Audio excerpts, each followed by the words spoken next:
आज मैं आप लोगों को अर्तुगरुल ड्रामा की कास्ट के बहुत ही इंटरेस्टिंग और मज़े के इंटरव्यूज़ दिखाऊंगी। अर्तुगरुल का सीज़न 5 खत्म होने के बाद जब अर्तुगरुल से पूछा गया 1 से लेकर 5 सीरीज़ खत्म होने तक का सफ़र आपके लिए कितना मुश्किल था, तो उन्होंने जवाब में कहा कि ये इतना आसान नहीं था। हम सब ने बहुत ज़्यादा मेहनत की, हमारी पूरी टीम ने बहुत ज़्यादा हार्ड वर्क किया, हम लोगों को चोटें भी लगी, हम लोगों को काफ़ी मुश्किलात का सामना करना पड़ा। लेकिन उसके बावजूद जब लोग हमारे पास आकर हमारी तारीफ़ करते हैं या हमें अप्रिशिएट करते हैं, हमें आई लव यू कहते हैं, हमसे अपने प्यार का इजहार करते हैं, तो हमारी मेहनत का सिला उनके प्यार, उनके मोहब्बत, उनकी खलूस के ज़रिए हमें मिल जाता है। जब उनसे पूछा गया कि सोशल मीडिया पे आपको जो कमेंट्स आते हैं उनके बारे में आप क्या कहना चाहते हैं, तो उन्होंने कहा कि सोशल मीडिया पे मुझे जितने भी कमेंट्स आते हैं मैं वो सब रीड करता हूँ, क्योंकि पूरी दुनिया से मुझे कमेंट आ रहे हैं, पूरी दुनिया से लोग मुझे देखते हैं, मुझे पसंद करते हैं और मुझे आगे भी मजीद देखना चाहते हैं। मैं उन सब लोगों को रिप्लाई तो नहीं कर सकता, लेकिन मैं उनके कमेंट्स पढ़ना ज़रूर पसंद करता हूँ। फिर उनसे पूछा गया कि आपको सारे कमेंट्स की समझ आ जाती है, क्योंकि कमेंट्स जो है वो डिफरेंट लैंग्वेजेस में होते हैं, तो उन्होंने कहा कि मुझे सारे कमेंट्स की समझ तो नहीं आती, लेकिन मैं उनको ट्रांसलेट कर लेता हूँ। जब इनसे पूछा कि 5th सीजन के बाद क्या हम लोग नेक्स्ट सीजन एक्सपेक्ट कर सकते हैं, तो उन्होंने हंसते हुए जवाब दिया कि 5th सीजन लास्ट सीजन है, इसके बाद और कोई सीजन नहीं है। अर्तुगरुल की 1 से लेकर सिर्फ 5 तक सीरीज है, अब नेक्स्ट आगे इसकी कोई सीरीज नहीं आएगी। This is the last season.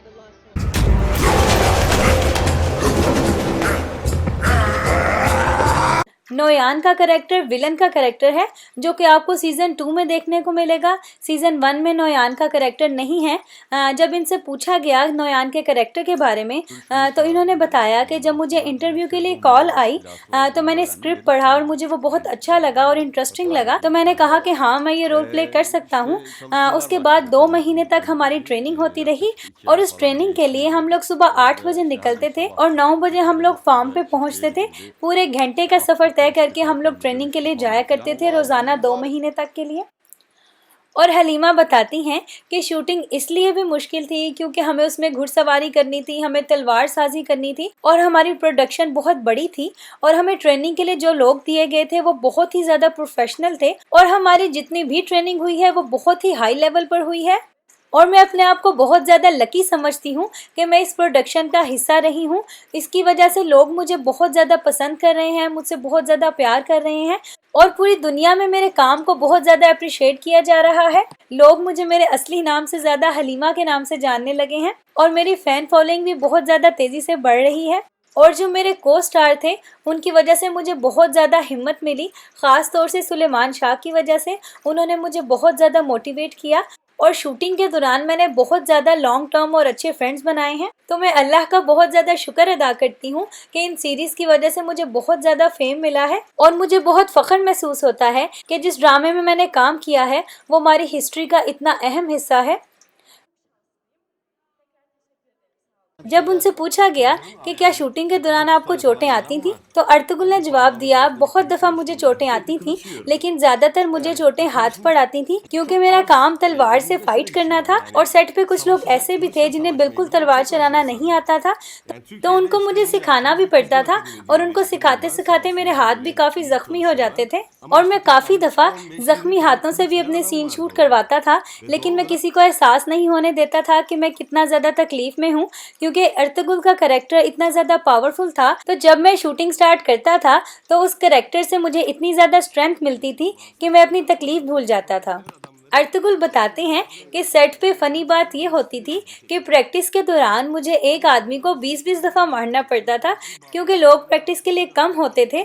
तो जब वो लोग मेरे पास दोबारा से आते थे तो मैं उनको हंस के कहता था कि आप लोग फिर मरने के लिए आ गए हैं।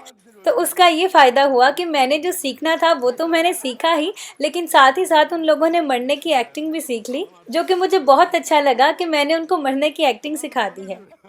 सुलेमान शाह बताते हैं, हमारी जो शूटिंग होती थी और जहां हम प्रैक्टिस के लिए जाते थे, जो सेट बना हुआ था वो पहाड़ों पर था, इसलिए वहां पे बहुत ज़्यादा सर्दी होती थी और हमें शूटिंग करते हुए बाज़ दफ़ा बहुत ही मुश्किलात का सामना करना पड़ता था।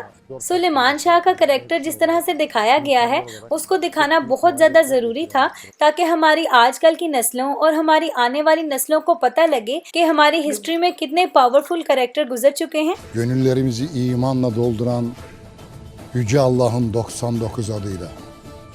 या बिस्मिल्लाह।